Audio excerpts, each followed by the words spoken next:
أعوذ بالله من الشيطان الرجيم بسم الله الرحمن الرحيم سبحانك لا علم لنا إلا ما علمتنا إنك أنت العليم الحكيم اللهم صل وسلم على سيدنا ونبينا محمد صلى الله عليه وسلم أفضل صلواتك بعدد معلوماتك وبارك وسلم وصل عليه في أول كلامنا ووسط كلامنا وآخر كلامنا اللهم يا معلم آدم علمنا ويا مفهم سليمان فهمنا ويا ملهم الملائكة ألهمنا اللهم ربي زدني علما. حاجی پرون سبق کی تاسو ته اصول التفسیر کې د قرآن مجید نمونه ذکر شو، ذاتی نمونه اور صفتی نمونه. اندرنګي د قرآن مجید تعریف ترته بیان شو، موضوع اور غرض و غایت. نو اوس دغه اصول التفسیر کې دویم بحث چې یو اهم بحث دی چې هغه دی د وحی متعلق. دغه قرآن مجید چونکه وحی دی، وما ينطق عن الهوى ان هو الا وحی یوحى، نو وحی متعلق څه اهم خبره چې د دې لغوي تحقیق، لغوي تعریف اور اندرنګي د دې اصطلاحي تعریف اور بیا د وحی ولا اقسام ته د مونږ او تاسو خو صحیح طریقې سره دی باندې ځان پوي کو اور د زده کو. لغت کې دغه وحی د څو معناګانو کې راځي. وحی په معنی د کتابت هم راځي، کتابت لیکلو ته یي. اندرنګي وحی د په معنی د رسالت هم راځي، رسالت یعنی پیغام ورکول. ته چاته پیغام واسطه چیرې لنکی ته زما دغه سوال جواب ورسوه. اندرنګي دغه وحی د په معنا د الکلام الخفی هم رسی. الکلام الخفی یعنی رازداری سره چاته خبره کول، غوږ کې چاته خبره کول، پټي چاته خبره کول چې بل څوک ور باندې خبر نشي. اندرنګي دغه وحی د په معنا د الکلام سریع الاثر هم رسی. الکلام سریع الاثر، کلام تیز اثر کوونکې چې په زړونو باندې ډایرک یو خبره لاګي، زر اثر کوي، نو دې ته وحی وي. اندرنګي دغه وحی دغه لکه پاسه وی لکه ودره خوب یو ولی ته خوبونه ترسي. اندرنګي دغه وحی د په معنا د ایذاع الشیء فی الخیال، پاسه ودره ایذاع الشیء فی الخیال، یعنی یو شی د چا په خیال کې غورځول، چا په خیال کې اچول، نو دې ته هم وحی. نو د څو معناګانې شوي د په اعتبار د لغت سره وحی معناګانې شوي. خو علامه ابن حجر اسقلانی رحمت الله علیه فرمایي چې دغه ټولو معناګانو کې قدر مشترک څه دی، هغه دی الاعلام فی الخفا. الاعلام فی الخفا یعنی پټي چاته یو خبره کول، خفیه انداز سره چاته خبره کول. دغه ټولو معناګانو کې قدر مشترک دی. لکه اوس ګوره یو معنا د کتابت بیان شو کنه، نو دغه کتابت کې هم خفا پرتا دی چې په نسبت قول سره واخلي. په خبرې باندې خو هر یو سړی پوهیږي کنه، قول باندې هر یو سړی، خو کتابت باندې هر یو سړی نه پوهیږي. نو ګوره کتابت کې هم د خفا معنا پرتا دی، نو قدر مشترک الاعلام فی الخفا. بیا علامه شمس الحق افغانی رحمت الله علیه صدغه وحی دا په معنا لغوي سره واخلي کنه، نو دای بیا په درو قسمونو باندې تقسیم کړي دي. څه وحی درې قسمه لري. یو وحی فطری دی، اندرنګي یو وحی ایجادی دی او یو وحی عرفانی دی. وحی فطری، وحی ایجادی اور وحی عرفانی. دغه وحی فطری چاته یی، وحی فطری نه مراد هغه وحی دی، هغه القا دی چې دا مثبت دی، جاندار ده، یعنی مطلق جاندار. اور د دې ول دلیل څه شه دی؟ قرآن مجید آیت تی وَأَوْحَى رَبُّكَ إِلَى النَّحْلِ. نحل دا مچکری ته یی، د شاتو ولا مچه ده، مکی، شهد کی مکی. نو واوحى ربک الى النحل وحی کړي دی رب دستا الى النحل د شاتو ولا مچیتا د څه شي وحی کړي واوحى ربک الى النحل ان اتخذي من الجبال بيوتا ومن الشجر ومما يعرشون تاسو غبینونه جوړ کو اوس تاسو سوچ وکړو دغه شاتو ولا مچه د نخو کالج یلې دي څه په دې خبرې باندې پوهش نه خو ته سکول یلې نه مدرسه یلې څه په دې خبرې باندې دا پوه شي نو دي ته وحي فطری څه بس فطرتن الله تعالی دې کې دغه القا کړی دی بس دې ته د پته دي چیرې زب دغه غبین شاتو د پاره دغه پوڅه چرته کی جوړوم چرته به ځان ته کور جوړوم څرنګي به جوړوم څه شی به خورم څه طریقې سره نو دا الله تعالی دې ته القا کړی یا دینه علاوه دغه نور جنوران وګورو کنه دغه بتخه وګورو چې دغه بتخه څرنګي د دی ولا بچي پیدا وشي نو دا بچی ته د لمبو چال نه ورته کوي صحیح بس څرنګي او بوته د پریزي بس دې ته لمبو چال ورسي د لمبو یوي اندرنګي دغه مرغان دي چې هوا کې ورزيږي نو دې ته هم خپل مور او پلار د الوتلو چال نه ورته کوي څه دې طریقې سره به وزر وای دې طریقې سره به تو ورزي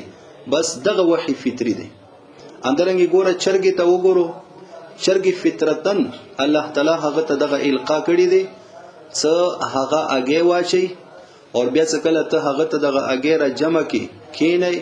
ور باندې نو بیا مخصوص وخت هغه دی باندې کینی او بیا هغه ته هغه ځای معلوم وي څه کم ځای باندې زدي ته ټک ورکم او بیا هغه نه بچي روزي نو دا ټول دغه جنورانو ته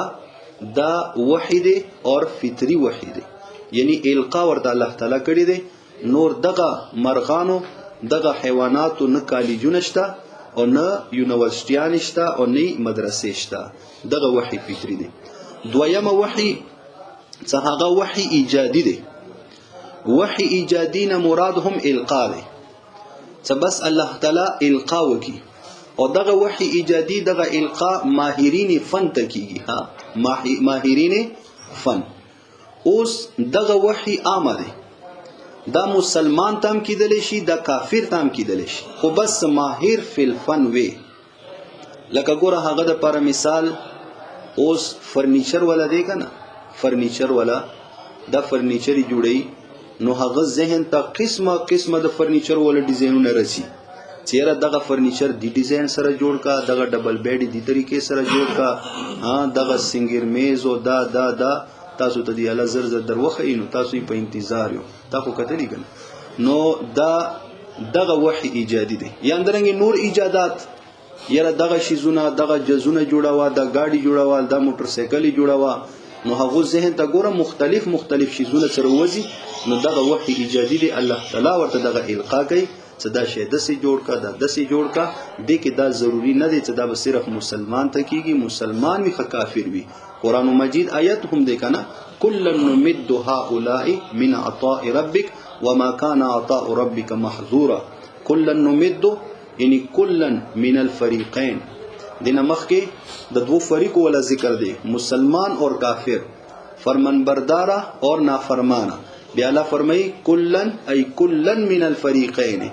نمد ای نعطوی یعنی مونږ ورکو مونږ امداد کو ورکو ورته کلن نمد هؤلاء وهؤلاء من عطاء ربك خپل عطانا نو دغه القاء وما كان عطاء ربك محظورا ای ممنوعا عن احد یعنی دغه القاء دغه اعطاء دا یو کس نه هم منع نه دی الله تعالی دا ورکي نو دا څه شی دی وحی ایجادي اندرنګ دریم قسم وحی عرفانی دی دغه وحی عرفانی د مسلمان سره خاص دی ښا دغه وحی عرفانی د کافر ته نه کیږي خو بیا دغه وحی نبی ته هم کیدل شي او غیر نبی مسلمان ته هم کیدل شي او څکله نبی ته کیږي نو بیا دغه وحی لغوی نه وحی اصطلاحي دی څه وحی اصطلاحي تعریف بدتا بیا راشي او څکله بیا غیر نبی ته وشي نو دا بیا په معنا د الهام دی په معنا د القا دی صحیح شولا اوس دغه وحی عرفانی د لپاره دلیل چې دا نبی غیر نبی دواړو ته کیدل شي نو سورہ عنکبوت آیت والذین جاهدوا فینا لنهدینهم سبلنا والذین جاهدوا فینا لنهدینهم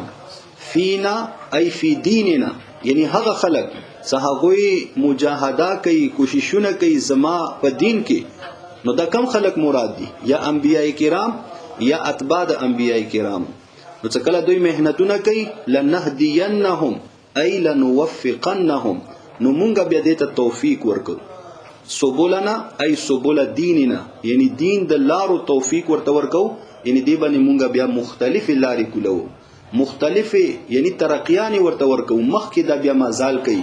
نو دغه مخکې مازال کول مخکې ترقی مخکې راهنمایي اور مخکې ورته نور شیزونه خودل د څه شي دي دغه وحی عرفانی دی کوئی شي په خبره لنهدینهم سبلنا دغه خبره ختم شو یعنی وحی په درې قسمه څه لغت په اعتبار سره واخلي وحی فطری وحی ایجادی وحی عرفانی بیا بل یو بحث دغه وحی کې هغه دادی چې وحی نسبت کله الله تعالی طرف ته کیږي اور کله الله تعالی نه علاوه کیږي او یا الله تعالی طرف ته نسبت فاعلی او یا غیر الله طرف ته نسبت فاعلی یعنی موحی دا الله هم کیدل شي او غیر الله هم کیدل شي اندرنګ بیا دغه وحی ولا اقسام په اعتبار د موحا الی سره چې دغه موحا الی یعنی چاته وحی شوی دی دا نبی هم کیدل شي د غیر نبی انسان هم کیدل شي د غیر نبی غیر انسان ملک فرشتہ هم کیدل شي اندرنګ د غیر نبی غیر انسان غیر ملک دا کیدل شي چې هغه نور حیوانات دي نو دې په بنیاد باندې دا ټوټل اوه قسمونه جوړیږي تاسو ته دغه رساله کې کومه نقشه جوړه ده هغه کې هم د لیکل شوی چې په اعتبار د موحی یعنی نسبت فاعلی نسبت فاعلی دا چوکته الله تعالی کېدل شي او نسبت فاعلی غیر الله کېدل شي بیا غیر الله کې درې نبی فرشتہ شیطان اور بیا په اعتبار د موحا الیہم نبی وحی چاته کړلی شوی دی نبی ته غیر نبی یعنی فرشتے ته یا غیر نبی غیر فرشتہ یعنی عام انسان ته یا غیر نبی غیر فرشتہ غیر انسان یعنی حیوان ته دا ټوټل څو قسمونه شو هو نو اوس ګوره سموحی الله تعالی وی نو بده د پر خو ډیر دلایل دي سموحی الله تعالی دی الله تعالی وحی کوي دا به دغه موحا الیهم په اعتبار سره کوم قسمونه دي د کې بدر تراشی نو دغه دویم قسم په اعتبار د موحی سره چې هغه غیر الله وی نو هغه کې یو نبی دی د لپاره دلیل د سوره مریم آیت دی آیت نمبر 11 الله تعالی فرمای فخرج علی قومه زکریا علیہ السلام متعلق فرمای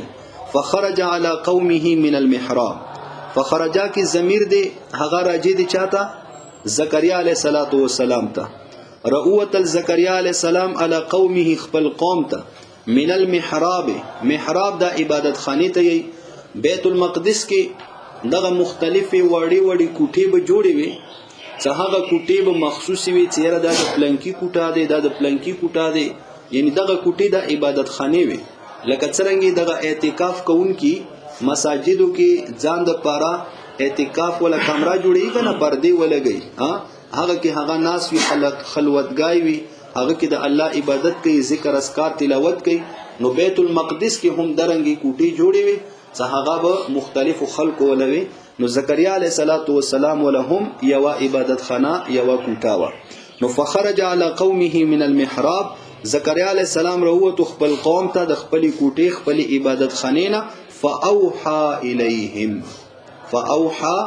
الیہم نو ګوره نسبت فاعلی اغا زکریا علیہ السلام دی اور غیر الله دی کنه الله نه علاوه دی اور بیا نبی دی فاوحى الیہم وحی وکړه او د دې کې وحی د په معنا د اشاره دی د په معنا د اشاره دی یعنی اشاره وکړه او څه وحی په معنا د اشاره رسیدي د پر نور هم ډیر دلایل دی قران مجید کې نو دغه دي کې دغه اشاره ولا معنا د ډیره بهتره دی نو فاوحى الیهم زکریا علیہ الصلوۃ والسلام خپل قوم ته اشاره وکړه یعنی زکریا علیہ السلام خو پیغمبر وو د دې ډیپټي د دې ذمہداري د دې وظیفه څه خپل قوم ته تبلیغ کول خپل قوم ته یعنی د عبادت ولا تلقین کول نو دغه خبرونه خو الله تعالی منی کړو یعنی دینه مخکې واقعیا تاسو ته پته دی زکریا علیہ السلام الله تعالی نه بچي غوښتو الله ورته بیا دغه دعا قبول کړله یحیی علیہ السلام ورکړلو اور بیا زکریا علیہ السلام الله تعالی نه سوال وکړ چې یاره ماته یو نخه وخیا دغه عمر کې به زما بچي څرنګه کیږي نو الله تعالی ورته دغه نخه وخیاله چې الله تکلم الناس چې ته خلکو سره خبرې نشي کوله ها نو هغه خبرې نشوي کوله نو هغه خپل ډیپټي ذمہ داری د نبوت هغه خو پورا کوله نو فاوحى الیهم ان سبحوا بکرة وعشیا نو دای په اشارو سره خپل قوم ته دعوت او تبلیغ وکړل نو ګورا نسبت فاعلی اغا چوک دی غیر الله دی اور غیر الله کی نبی دی زکریا علیہ السلام خاجی اندرنگی چه غیر الله وی یعنی موحی وحی کون کے اور بیا فرشتہ وی فرشتہ دا هم وحی کئی موحی جوڑی دلشی د سورہ شورا آیت نمبر 51 دی اللہ فرمائی ما کان لبشر ان یکلمه اللہ الا وحیا او من وراء حجاب او يرسل رسولا فيوحي باذنه كان لبشر ندی جائز ندی مناسب یو بشر د پاره ان دا خبره یکلمه الله څه خبري وکي د سره الله تعالی الا وحيا مگر الله تعالی ور سره خبري کوي وحي سره خبري کوي وحي د دې کې چاته یعنی د دې کې په معنا ده دغه القا ده الله تعالی زړه ته خبره واچي پوښوي او دغه وحي د انبیای کرامو ته الله تعالی کوي پوښوي الله تعالی خبري کوي مگر په وحي سره صدا القا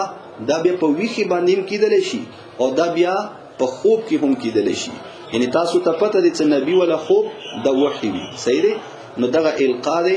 دغه وحي صدا الله تعالی نبی ته په ویخي باندې کوي او په خوب کې هم کوي او دویمه طریقه د الله تعالی خبرو ولا او من وراء حجاب پردې نه شاته لکه څنګه موسی علیه السلام سره الله تعالی خبرې کړې وي خو پردې د شاته نه کړې وي او دریمه خبره چې زمونږه محل استدلال دی او یرسل رسولا چې الله تعالی یو فرشتہ راوستي الله تعالی خبرې بنی آدم سره بشر سره د سینه کوي د فرشتي په واسطه سره کوي او یرسل رسولا فی صورت الرجل الله تعالی فرشتہ راوستي په صورت یو سړی کې لکه څنګه پیغمبر علیه السلام ته جبرئیل علیه السلام راتلو حضرت دحیه کلبی رضی الله تعالی عنہ په صورت کې پوه شي په خبره فیوحی باذن نو ګوره فیوحی دغه ضمیر چا ته راځي دی دغه یرسل رسولا ته راځي دی رسولا قاصد فرشتہ فی صورت الرجل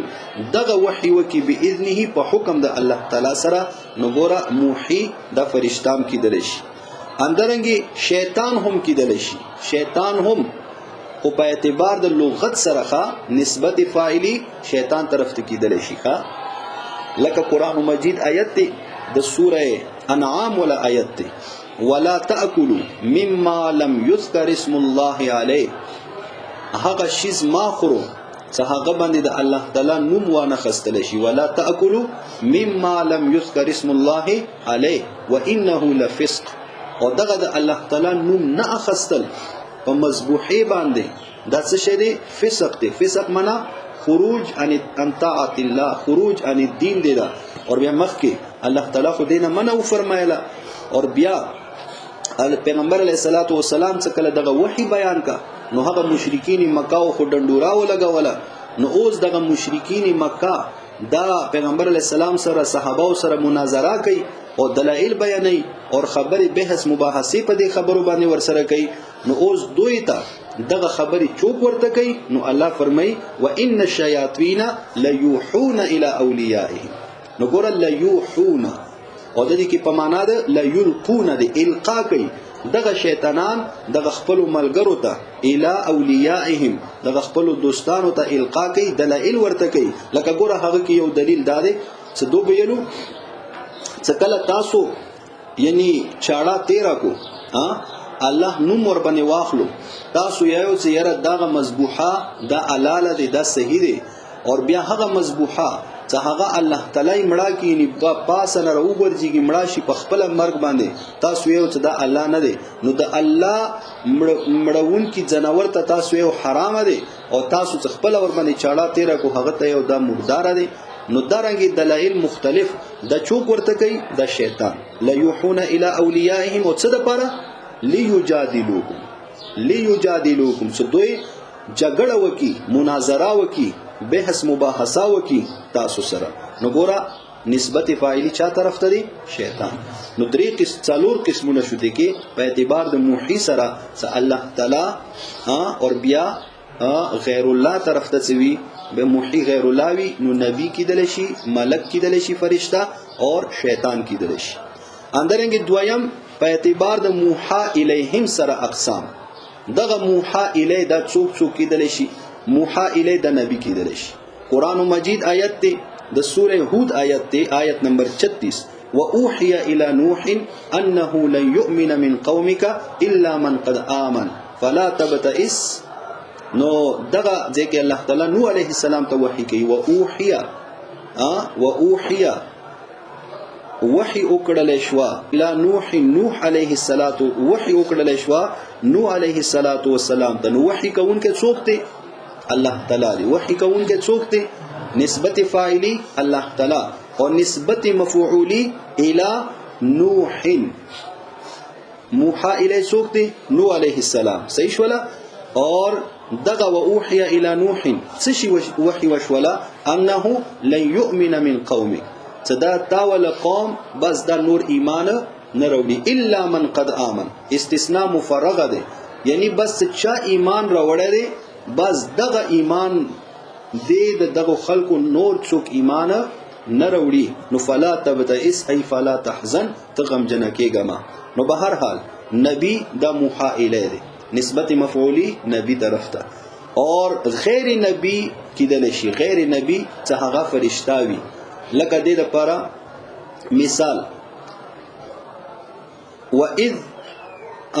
وَإِذْ يُوحِي رَبُّكَ إِلَى الْمَلَائِكَةِ سکله وحی وکړل رب دستا ملائکو ته څه شي وحی وکړل انی معکم څه تاسو سره او بیا څه خبره حکم فثبتوا الذين آمنوا تاسو ایمان ول خلق دا ثابت قدم کو دا مضبوط کو ها ز تاسو سره ګورا اوس موحی څوک دی نسبت فاعلی الله تعالی اور موحى الی نسبت مفعولی هغه فرشتہ دی نو موحى الی دا غیر نبی فرشتہ اندرنګي غیر نبی غیر فرشتہ یعنی عام انسان هم کیدل شي نسبت فاعلی الله اور نسبت مفعولی هغه غیر نبی غیر فرشتہ عام انسان لکه هغه د پر مثال واذ اوحیت الى الحواریین د سوره مائده آیت دی واذ اوحیت الى الحواریین اوحیت متکلم صیغه ده ضمیر چا ترجی دی الله تعالی طرف نسبت فاعلی الله طرف ته اور بیا الى الحواریین حواریین ته مونږ وحی وکړل حواریین څوک دي دا د عیسی علیه السلام هغه مخلصین ملګری دي ګور عام انسانان دي کنه انبیا خو ندي نو وحی ورته یې مونږ وکړل د څه شی وحی وکړل ان امنو بی ستاسو په ما باندې ایمان ولرو تاسو په ما باندې ایمان ولرو او دغه دي کې ګور دا خبره مزدا کو چې دا امر دی کنه ان امنو بی ورسلی په ما باندې اور زما په پیغمبرانو باندې ایمان ولرو نو ګور یو امر ایجادی وی امر ایجاد د پاروي یعنی یو شی موجود نوي ته امر وکي هغه شی ته وجود ورکول غواړي لکه اوس ته ویم کنه تاسو ته اقرؤ الولو یعنی سبق الولو نو تاسو لستل نه دي نو اوس یې تاسو باندې الولم نو دا امر ایجادی دی اندرنګ یو امر ابقاء د پاروي ښا امر ابقاء د پارا یعنی هغه شی هغه فعل موجود وي او مقصود هغه کې ابقاء وي